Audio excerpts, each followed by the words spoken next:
Dalam pertemuan dengan FIFA, Presiden Jokowi menyebut akan melakukan perbaikan menyeluruh pasca tragedi Kanjuruhan. Sementara Ketua TGIPF Tragedi Kanjuruhan Mahfud MD menyebut bahwa tugas TGIPF sudah selesai, yang ditandai dengan diserahkannya laporan hasil investigasi kepada Presiden. Lalu apa langkah selanjutnya dalam misi memperbaiki persepakbolaan Indonesia? Kami sudah terhubung dengan anggota TGIPF, Bung Anton Sanjoyo. Bung Anton, selamat pagi. Apa kabar, Bung? Selamat pagi, kabar baik. Iya, kita tahu bahwa FIFA pada hari Selasa kemarin tiba di Indonesia. Apakah sudah ada arahan dari Presiden atau Menpora dari hasil pertemuan dengan FIFA? Kalau arahan yang ke publik, saya belum baca. Arahan ke tim gabungan pencari fakta juga tidak ada, karena memang sudah tidak ada koneksi sebetulnya antara Presiden dan Menpora dengan tim. Dan tim ini kan kerjanya sudah selesai, jadi saya rasa tidak ada koneksi lagi antara tim dengan Presiden maupun dengan Menpora. Baik, artinya pertemuan antara Presiden dan juga FIFA kemarin ini tidak berkoordinasi langsung dengan tim TGIPF ya, Bung ya? Tidak. Dan kalau saya membaca dari statement-statement Presiden, memang beliau hanya menyebut soal tim transformasi dan tidak menyentuh akar masalah dalam kasus Kanjuruhan. Jadi akar masalahnya kan sebetulnya pada ketidakbecusan kepengurusan PSSI yang sudah berlangsung selama puluhan tahun, dan reformasi yang kami rekomendasikan memang juga tidak disebut. Jadi saya tidak melihat ada korelasi antara rekomendasi dengan tim transformasi FIFA itu. Jadi ada semacam ketidaksambungan ya. Karena konteksnya sebetulnya tim pencari fakta itu kan mencari fakta apa yang terjadi dalam kasus Kanjuruhan. Dan yang kami temukan sebetulnya kan memang ada rangkaian kesalahan-kesalahan yang berujung pada tragedi. Dan kesalahan-kesalahan tersebut tidak kesalahan 1-2 orang, atau 1-2 institusi, tapi kesalahan banyak institusi. Baik itu mulai dari Panpel, PT LIB, dari pihak kepolisian, maupun bahkan dari pihak PSSI yang abai pada peraturan-peraturan mereka sendiri selama belasan tahun, bahkan puluhan tahun. Iya. Jadi kemarin itu sebetulnya tragedi itu puncak sebetulnya dari ketidakbecusan, mulai dari asosiasi PSSI, panpel di semua daerah, bahkan juga sebetulnya ada pengabaian aturan-aturan PSSI sendiri yang tidak tersampaikan kepada pihak pengamanan, sehingga terjadilah penembakan gas air mata dan menyebabkan 133 orang mati. Baik, kemudian usai bertemu dengan FIFA, Presiden Jokowi bersama FIFA juga mengatakan bahwa akan mengkaji ulang para pemangku kepentingan persepakbolaan di Indonesia. Anda membacanya bagaimana ini? Saya tidak membaca ada hal-hal yang penting ya dalam mengkaji ulang itu apa. Mengkaji ulang itu apa, misalnya dilihat satu-satu lagi, ini siapa, ketua umum PSSI-nya siapa, exco-nya siapa, apa gitu. Kan apa maknanya mengkaji ulang? Saya tidak melihat ada ketegasan di sana. Saya tidak melihat ada suatu respons yang positif dari Presiden mengenai hal ini. Bahkan tidak ada hal yang menyentuh di akar persoalan sebetulnya. Dan saya takut ke depan ini 133 orang dan 78 orang lainnya yang mati duluan sebelum kasus Kanjuruhan itu hanya sebagai angka saja nantinya. Bahkan kan ada rencana Kanjuruhan akan dirubuhkan. Kalau dalam pengamatan kami tim ke sana sebenarnya Kanjuruhan sudah oke as a stadium gitu loh. Cuma memang kan harus dibenahi itu pintu-pintunya, alur penontonnya, titik-titik di mana mereka harus berkumpul kalau ada hal-hal yang darurat, kan itu saja. Lalu lingkungan di sekitarnya dibebaskan, mungkin nggak perlu bikin stadion baru, buat apa? Karena itu stadion sebetulnya sudah oke. Hanya masalah keamanannya yang abai dari LIB dan PSSI untuk diverifikasi. Kan itu sebetulnya. Untuk apa bikin stadion Kanjuruhan baru? Gitu kan, lebih baik ini direnovasi dengan standar keamanan yang sudah diadopsi oleh PSSI. Kan itu jauh lebih mudah, jauh lebih murah. Bikin tugu peringatan di situ bahwa di sini ada 133 orang mati yang tidak boleh jadi sia-sia. Kan itu sebetulnya message-nya yang kuat. Ngapain bikin stadion kelas dunia? Nggak ada gunanya. Kita belum kelas dunia sepak bola kita. Kanjuruhan sudah cukup, benahi saja sektor keamanannya. Baik, kemudian rekomendasi dari TGIPF juga di dalamnya termasuk untuk mengganti kepengurusan dari PSSI. Ini bagaimana? Yang diinginkan ataupun yang dimaksud dengan TGIPF ini seperti apa? Begini. Jadi sebetulnya tim ini tentu kami punya pengetahuan yang jelas mengenai bahwa pemerintah tidak bisa ikut intervensi dalam kepengurusan PSSI. Tapi kami merekomendasikan sebetulnya memang reformasi di tubuh PSSI karena kami melihat ini ketidakbecusannya sudah berlangsung sangat lama. Jadi reformasi yang kami inginkan diserahkan kepada mekanisme organisasi. Mereka kan punya mekanisme KLB, punya mekanisme kongres pemilihan dan lain-lain. Kalau mereka masih punya hati, mereka punya moral, mereka kan harusnya berada di garda paling depan untuk menyatakan kami yang bertanggung jawab, ya kan? Tapi kan itu tidak ada sama sekali, bahkan mereka main fun football, ya bersama orang-orang FIFA itu kan tidak ada, menurut saya tidak ada akhlaknya. Baik, dalam situasi bagaimana caranya itu bisa melakukan reformasi jika memang kondisinya seperti ini? Belum, tidak ada pimpinan yang mundur, bahkan kemarin juga dengan ketua presiden FIFA datang malah bermain bola, ketawa-ketawa, itu gimana cara mulainya kira-kira kalau presiden tidak bisa intervensi? Justru itu sebetulnya presiden as a pemerintah masih punya tangan untuk melakukan dalam tanda kutip tekanan terhadap PSSI melakukan reformasi. Kan presiden bisa memerintahkan Kapolri atau kepolisian untuk tidak memberikan izin penyelenggaraan apapun di bawah PSSI kalau mereka tidak melakukan reformasi. Ya kan? Kalau tidak ada izin dari pemerintah kan tidak bisa kompetisi berjalan, tidak bisa. Karena yang kami rekomendasikan adalah penghentian sementara Liga 1, 2, dan 3 supaya mereka dalam tanda kutip berkaca diri, bebenah diri. Karena ada kelalaian yang mereka lakukan bertahun-tahun dan itu menyebabkan kematian. Bottom line-nya adalah ini ada 133 orang mati. Masa presiden nggak ngeh? Masa ketua umum PSSI nggak ngeh? Ini kan rakyat kita zolim sama mereka. Polisi zolim sama korban ini. Ya kan? Kenapa polisi zolim? Karena ada ketidaktahuan mereka yang merupakan kesalahan PSSI. Mereka tidak boleh pakai gas air mata. Itu ada dalam peraturan FIFA. Tidak pernah dikomunikasikan oleh PSSI. Salah siapa? Ya kan? Nah ini kan salahnya harus tanggung renteng. Tidak boleh ini kejadian ini sia-sia. Apakah kita mau dinilai oleh bangsa lain kita bangsa yang biadab?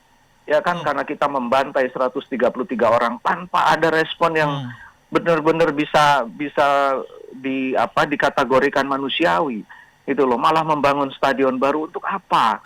Itu loh, ini 133 orang mati, siapa yang bertanggung jawab? Nggak pernah ada. 2 orang mati di GBLA sebelumnya, nggak ada juga yang tanggung jawab. Lalu orang teriak-teriak, tidak ada sepak bola seharga nyawa. Kan sia-sia semua itu. Di mana ini? Di mana kemanusiaan kita? Di mana moralitas kita? Ini yang kita pertanyakan sebetulnya. Saya pribadi sangat kecewa sebetulnya dengan respon-respon yang ada. Meskipun saya masih bersabar untuk menunggu apa kira-kira respon yang lebih jos, yang lebih menggigit, yang lebih memukul, yang bisa membuat sepak bola kita ini maju. Kalau begini-begini terus, responnya seperti ini, sampai kapanpun level sepak bola kita hanya di sini. Baik. Ya, 160-an dan nggak akan pernah maju. Bang Joy, apakah artinya jika kepengurusan PSSI yang saat ini masih berada di dalam tubuh PSSI, reformasi akan sulit untuk dilakukan? Kalau pola pikir mereka masih seperti ini, selalu menganggap diri mereka paling benar dan mereka selalu berlindung di bawah statuta, dan mereka tidak pernah menyinggung soal kebenaran substansial, hanya kebenaran formal, sampai kapanpun ya PSSI kita akan tetap seperti ini. Jeblok moralnya, kita tidak bisa mengharapkan prestasi apapun. Baik, Bang Joy, mungkin ini ada banyak juga pendengar MJ Radio Network yang tidak begitu mengetahui terkait dengan hal ataupun aturan-aturan dalam persepak bolaan Indonesia dan juga dunia. Kenapa pemerintah begitu sulit untuk dapat melakukan intervensi dalam pertandingan yang dilakukan di dalam negeri? Ya, sebetulnya karena mereka berlindung di bawah statuta FIFA. Dan memang logiknya sebuah organisasi dilindungi oleh federasi paling atasnya, dalam hal ini FIFA, dan asosiasi yang mengadopsi statuta tersebut memang bisa berlindung di sana. Nah, problemnya adalah dalam pembukaan statuta FIFA juga disebutkan sebetulnya bahwa asosiasi dalam hal ini PSSI harus bekerja sama dengan pemerintah di sebuah negara berdaulat. Indonesia kan negara berdaulat. Di mana kerjasamanya? Ya dalam hal perizinan. Tangan pemerintah paling kuat untuk asosiasi dan itu tidak merupakan intervensi adalah di soal perizinan. Kalau tidak diberikan perizinan kan bukan soal urusan intervensi, ya kan? Ketika Andi Malarangeng menjadi Menpora, kan Nurdin Halid jatuh karena pemerintah tidak mengakui kepemimpinan Nurdin Halid, bukan mengganti kepemimpinan Nurdin Halid, bukan, tidak mengakui. Dengan tidak mengakui, kepolisian bisa mengatakan, saya ada alasan untuk tidak memberi kalian izin. Nggak lama kemudian Nurdin Halid jatuh. Nah ini kan hal yang sama sebetulnya bisa dilakukan oleh Zainuddin Amali, yang sayangnya Menpora ini selalu sebetulnya menjadi partner ya yang cocok bagi PSSI dalam kaitan Kanjuruhan menjadi hal yang tidak benar. Karena memang kemudian apa yang bisa dilakukan oleh Menpora? Tidak ada. Ya kan, karena mereka bahkan hand in hand melakukan campaign untuk kepentingan bersama. Jadi rasanya memang sulit. Yang kita bisa berharap sebetulnya dari Presiden. Ya, cuma masalahnya masyarakat kita juga terbius oleh dunia U20 yang ditakut-takuti. Tidak akan dibatalkan kalau ada sanksi buat PSSI. Nggak bakalan lah. U20 itu kan event yang bukan spesial. Hanya Indonesia saja yang menganggap spesial. FIFA mengambil banyak keuntungan dari U20. Dan Indonesia di-prank. Indonesia dalam tanda kutip dibodoh-bodohi sebetulnya. Karena memang ini event hanya laku dijual di Indonesia dengan tagline Timnas. Padahal itu bukan Timnas. Jadi banyak sekali ketidakbejusan, ketidakbenaran yang masyarakat harus paham. Dan ini yang agak sulit mengatakannya karena sudah diracuni oleh pikiran-pikiran bahwa itu adalah Timnas, ini adalah event yang luar biasa. Padahal tidak ada yang mengingat siapa juara U17, U20 di dunia sekalipun tidak ada yang mengingat. Jadi kalau kesadaran ini ada, rasanya harusnya rakyat Indonesia ini sadar bahwa kita ini selama ini banyak sekali dipermainkan oleh FIFA.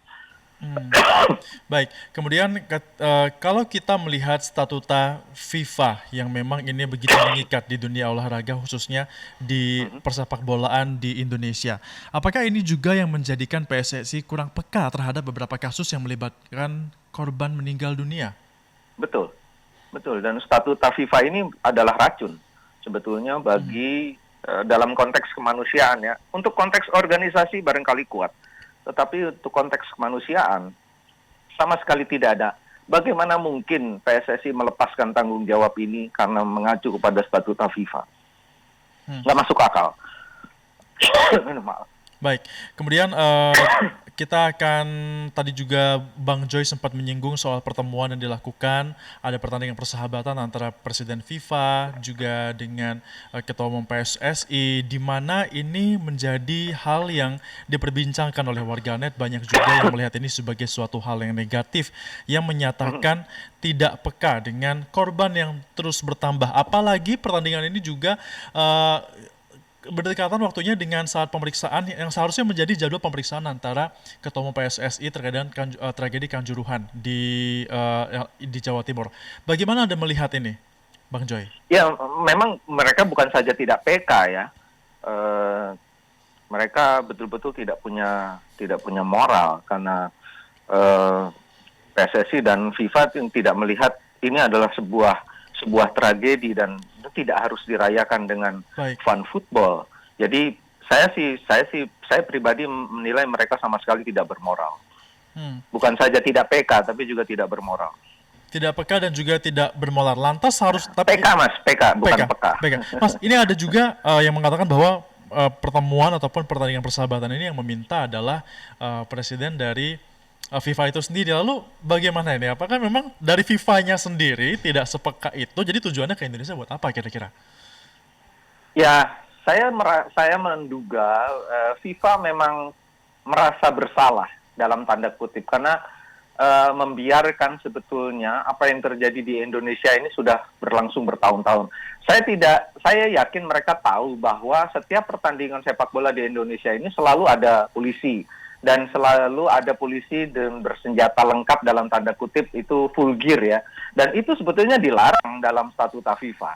Tidak boleh ada, kalau kita bicara mengenai standar safety and regulation stadiumnya FIFA di pasal 19, itu kalau kita pada ayat yang menyatakan steward di pitch, itu tidak boleh ada polisi berseragam sebenarnya. Boleh ada polisi tapi tidak boleh berseragam. Berseragam saja tidak boleh, apalagi membawa senjata pengurai massa yang namanya gas air mata. Membawa saja tidak boleh, apalagi ditembakkan. Nah, ini kan ketidaksesuaian antara aturan FIFA dan yang terjadi di Indonesia ini kan sudah berlangsung puluhan tahun. Dan FIFA merasa bersalah sebetulnya dalam kasus ini sehingga dia datang. Dan mereka menurunkan bendera setengah tiang di markas besar mereka, tapi tidak memberi sanksi karena mereka juga bagian dari kesalahan itu. Sehingga Gianni Infantino datang ke sini sebetulnya ingin minta maaf kepada masyarakat Indonesia, tetapi menurut saya aksinya justru bukan aksi minta maaf, ya hanya minta maaf, deepest condolences to the family victims dan macam-macam. Tapi menurut saya bukan itu. Mereka harus keras terhadap PSSI yang juga sebetulnya bagian dari mereka kan. Asosiasi ini kan, asosiasi PSSI kan bagian dari FIFA dan FIFA bagian dari kesalahan itu sendiri. FIFA juga akan berkantor di Indonesia. Presiden Joko Widodo pun mengatakan hal tersebut. Seberapa optimis Anda melihat dengan berkantornya FIFA di Indonesia ini bisa memberikan dampak positif bagi dalam mengusut tragedi Kanjuruhan dan juga mereformasi sepak bola di Indonesia? Tergantung reformasi apa yang mereka lakukan. Kalau mereka tetap membiarkan statuta PSSI itu seperti yang ada sekarang, dan mereka juga yang meratifikasi, sebetulnya tidak akan banyak ada perubahan. Ya kan, untuk apa transformasi itu tanpa mengubah paradigma berpikir orang-orang di PSSI mengenai mereka untouchable, mereka seperti tidak bisa disentuh. Ya kan, itu yang paradigma itu yang harus dihilangkan. Kalau sekadar berkantor, semua asosiasi bisa, nggak cuma FIFA gitu loh. Dan saya bukannya pesimis ya, tapi saya tidak melihat ada sign, ada tanda-tanda bahwa mereka ingin mengubah asosiasinya, ingin mengubah cara berpikirnya. Siapa tahu ada, tetapi saya tidak melihat itu sampai titik ini. Jadi percuma kalau mereka berkantor di sini hanya untuk menguatkan atau melegitimasi statuta PSSI yang ada sekarang, karena statuta itu selalu menghindarkan mereka dari tanggung jawab. Dan itu menurut saya statuta itu nggak ada moralnya kalau masih dipertahankan seperti sekarang. Apalagi melihat kedekatannya dengan Ketua Umum PSSI, rasanya juga gimana nih, Bang Joy? Ya rasanya mereka memang harus kompak dalam tanda kutip sebagai satu organisasi, tetapi dari sisi kemanusiaan kan harusnya berbeda. Baik. Kecuali Gianni Infantino juga tidak punya akhlak dan moral ya. Saya kira kita tidak akan punya kesempatan untuk memperbaiki PSSI. Baik ya, artinya memang diperlukan perbaikan moral terlebih dahulu ya Bang Joy. Bung Joy, TGIPF juga sudah menyerahkan laporan investigasi kepada Presiden. Dari rekomendasi TGIPF ini mana saja yang sudah dijalankan dan juga yang belum, yang dari pantauan Anda? Sepanjang saya pantau, yang baru berjalan adalah penyelidikan polisi. Tetapi kemarin dari sisi rekonstruksi pun, saksi kami yang ada di sana, Pak Armet Wijaya, mengatakan bahwa rekonstruksinya tidak sesuai dengan fakta-fakta yang kami dapatkan. Jadi seperti misalnya tidak ada tembakan gas air mata ke arah tribun, tidak ada tembakan dari luar stadion ke arah pintu 13, yang itu juga menyebabkan banyak kematian dalam perkiraan kami. Jadi rekonstruksinya masih berdasarkan BAP. Dan menurut saya BAP itu harus diperbaiki. Jadi kalau dari sisi kepolisian sudah ada progres, tapi belum seperti yang kami harapkan sesuai dengan fakta yang kami dapatkan. Belum ada progres sesuai dengan apa yang diharapkan oleh tim dari TGIPF. Lantas, kalau kita melihat dari seluruh rekomendasi yang sudah diberikan oleh TGIPF, yang paling urgent untuk segera dilakukan yang mana Bang Joy? Tentu saja kalau dalam posisi sekarang, kita kan baru ada beberapa tersangka ya, komandan-komandan, lalu ada Direktur PT LIB, ada Ketua Panpel. Tapi eksekutor-eksekutor di lapangan saya rasa juga mereka punya dosa yang besar. Sehingga itu yang harus diungkap. Karena rakyat ini butuh keadilan, tidak butuh apa-apa mereka. Orangnya sudah pada mati, sudah tidak bisa kembali lagi hidup. Jadi mereka hanya butuh keadilan. Keadilan bagi arwah 133 orang itu yang paling penting. Lalu keadilan moral juga. Ini pengurus-pengurus PSSI, PT LIB sudah mengaku bersalah secara gentle. Pak Lukita sudah dengan jantan mengatakan saya bertanggung jawab. Bahkan orang seperti Abdul Haris sebagai ketua Panpel yang sebetulnya secara hukum dia tidak bersalah karena dia tidak punya surat kuasa untuk menjadi Panpel, tidak punya surat penunjukan untuk menjadi Panpel, sudah menyatakan saya akan bertanggung jawab. Sementara orang-orang PSSI tidak pernah ada kata-kata seperti itu. Jadi rasanya mereka harusnya malu kalau mereka kalah moral dari Pak Lukita dan Abdul Haris. Ya baik, Bung Joy, kita akan melihat, kita akan membicarakan soal update dari pemeriksaan dan juga penelusuran dilakukan oleh tim penyidik dari Polri, di mana autopsi yang seharusnya dilakukan ini dikatakan tidak jadi dilakukan, dan ada indikasi intervensi yang dilakukan terhadap keluarga korban yang mau mengautopsi dari korban meninggal dunia. Ini bagaimana TGPF melihatnya? Ya, kami memang menyelidiki itu dan kami sudah menurut Pak Armet sudah juga dipertanyakan itu, tapi memang jawaban polisi berbeda dan jawaban itu masih menjadi pegangan formal sampai sekarang. Tetapi memang kan bukan hanya kami yang punya tanggung jawab untuk mengungkap kebenaran, masyarakat juga.